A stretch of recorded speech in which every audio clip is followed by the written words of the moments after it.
The time now is 7:45. The time check was brought to you by Seiko.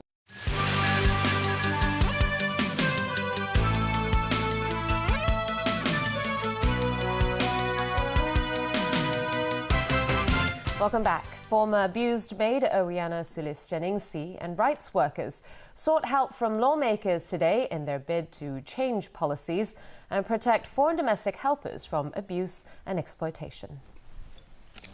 Owiana's abuse case has put the rights of foreign domestic workers in the spotlight.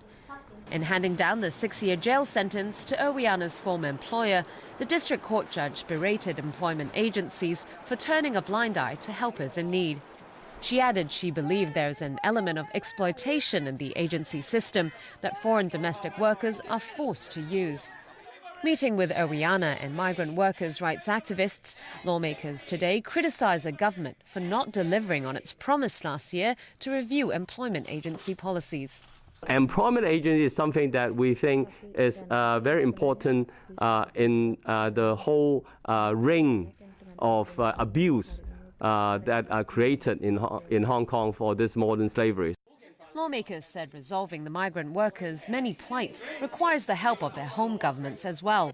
But they hope Hong Kong can lead the way.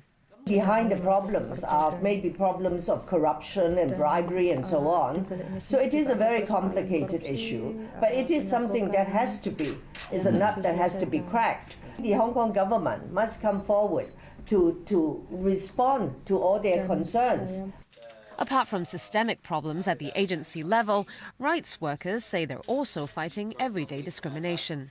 Service of the building, you cannot go to swimming pool because you are a domestic helper. You cannot use the park or other gym facilities. Even your employer wants you to go there, but they will not allow. With Owiana's case making global headlines, they believe that if Hong Kong wants to maintain its reputation of being a well-developed world city, discrimination and exploitation must be dealt with as soon as possible. Overseas again, South Korean President Park Geun-hye today urged Japan to acknowledge the historical truth during a ceremony marking Independence Movement Day. The event commemorates a series of demonstrations on March the 1st, 1919, when the country was under Japanese colonial rule. The demonstrations triggered an independence movement. Today, Park Geun-hye said she hopes Japan will acknowledge the historical truth courageously and honestly and write a new history with South Korea for the next 50 years as a partner. She also urged Tokyo to take action over the human rights issue of former sex slaves who were drafted into the Japanese military. She said the average age of the 53 surviving victims in South Korea is close to 90, and there's little time left to restore their honor. Meanwhile, a reenactment of the independence movement was held to honor the activists who risked their lives to fight for the country's liberation from Japanese occupation. Japan's ties with South Korea and China have worsened sharply after Japanese Prime Minister Shinzo Abe adopted a conservative agenda, including a less apologetic tone towards the wartime past. Britain's Prince William today visited tsunami-stricken regions on the final day of his trip to Japan. As Sonia Otero reports, the towns of Ishinomaki and Onagawa are still reeling from the 2011 earthquake and tsunami that killed nearly 17,000 people. Prince William wanted to make the last leg of his 4-day visit to Japan count by paying his respects to the earthquake and tsunami victims of Ishinomaki. He stood atop a hill to see the barren land below, called the Bay of Destruction. That's where more than 3,700 people died, recording the highest death toll of any city. At a temple that overlooks the bay, William laid flowers and observed a moment of silence.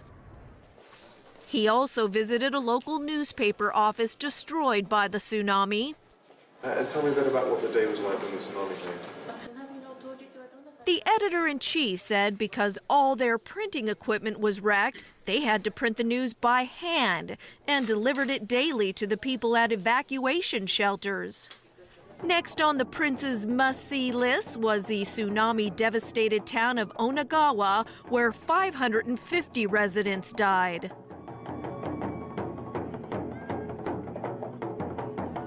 A host of lion dancers greeted William upon his arrival there. He was then taken to the Bell of Hope shopping center. That's where the last remaining bell was found in the rubble after the tsunami swept through and destroyed 3 of the 4 bells that originally belonged to the town's train station.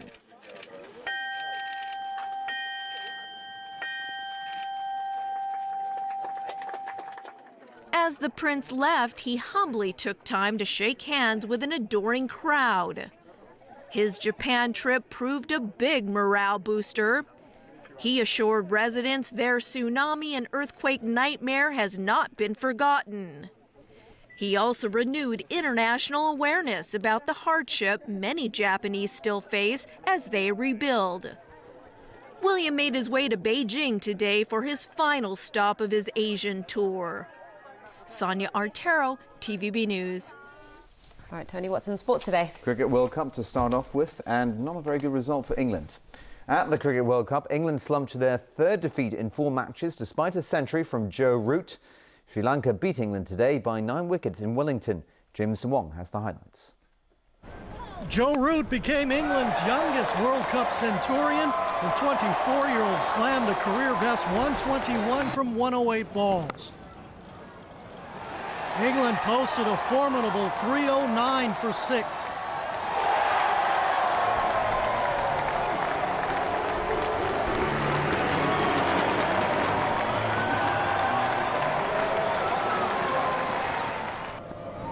The Sri Lankans, though, were up to the task. Opener Lahiru Teramani and Kumar Sangakkara both surpassed the 100 mark.